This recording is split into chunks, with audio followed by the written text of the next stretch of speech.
कार्तिक महामाहात्म्य का 27वां अध्याय।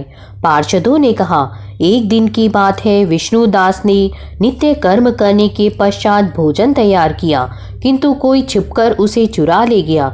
विष्णुदास ने देखा भोजन नहीं है, परंतु उन्होंने दोबारा भोजन नहीं बनाया, क्योंकि ऐसा करने पर सायंकाल की पूजा के लिए उन्हें अवकाश नहीं मिलता। अतः प्रतिदिन के नियम का भंग हो जाने का भय था। दूसरे दिन पुनः उसी समय पर भोजन बनाकर वे ज्यों ही भगवान विष्णु को भोग अर्पण करने के लिए गए, त्यों ही किसी ने आकर फिर सारा भोजन हड़प लिया।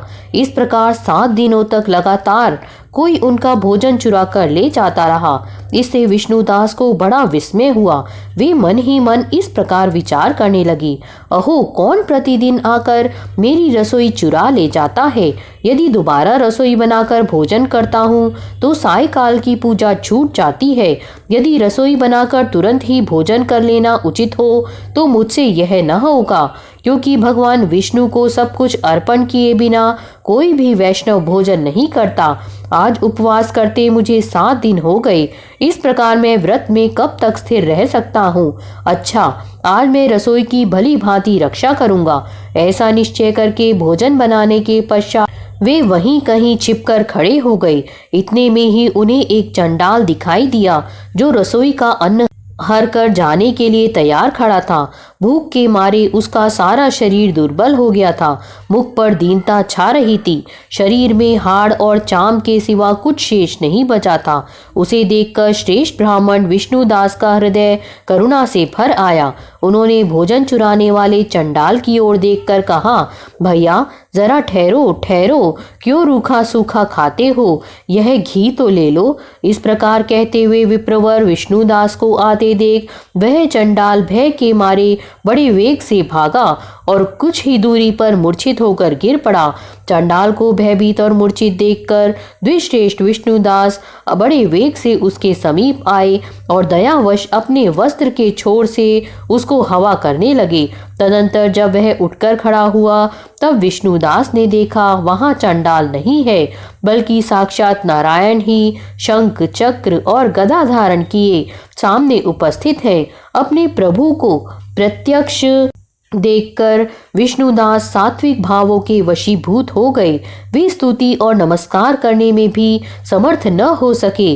तब भगवान ने सात्विक व्रत का पालन करने वाले अपने भक्त विष्णुदास को छाती से लगा लिया और उन्हें अपने जैसा रूप देकर वैकुंठ धाम को ले चले। उस समय यज्ञ में दीक्षित हुए राजा चोल ने देखा विष्णुदास एक श्रेष्ठ विमान पर बैठकर भगवान विष्णु के समीप जा रहे हैं।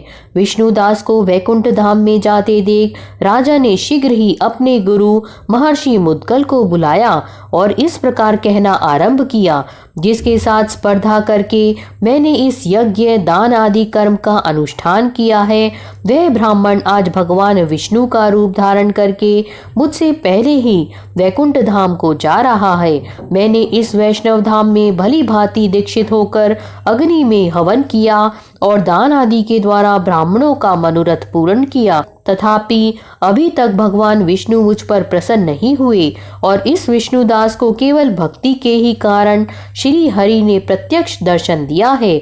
अतः जान पड़ता है कि भगवान विष्णु केवल दान और यज्ञों से प्रसन्न नहीं होते, उन प्रभु का दर्शन कराने में भक्ति ही प्रधान कारण है। दोनों पार्षदों ने कहा। इस प्रकार कहकर राजा ने अपने भांजे को राज सिंहासन पर अभिषिक्त कर दिया। वे बचपन से ही यज्ञ की दीक्षा लेकर उसी में संलग्न रहते थे, इसलिए उन्हें कोई पुत्र नहीं हुआ था। यही कारण है कि उस देश में अब तक भांजे ही राज्य के उत्तराधिकारी होते हैं। भांजे को राज्य देकर राजा यज्ञशाला में गए और यज्ञ कुंड के सामने खड़े होकर भगवान विष्णु को संबोधित करते हुए 3 बार उच्च स्वर से निम्नांकित वचन बोले, भगवान विष्णु, आप मुझे मन, वाणी, शरीर और क्रिया द्वारा होने वाली अविचल भक्ति प्रदान कीजिए। इस प्रकार कहकर वे सबके देखते देखते अग्निकुंड में कूद पड़े। बस उसी क्षण भक्त वत्सल भगवान विष्णु अग्निकुंड में प्रकट हो गए। उन्होंने राजा को छाती से लगाकर एक श्रेष्ठ विमान पर बैठाया और उन्हें अपने साथ लेकर वैकुंठ धाम को प्रस्थान किया।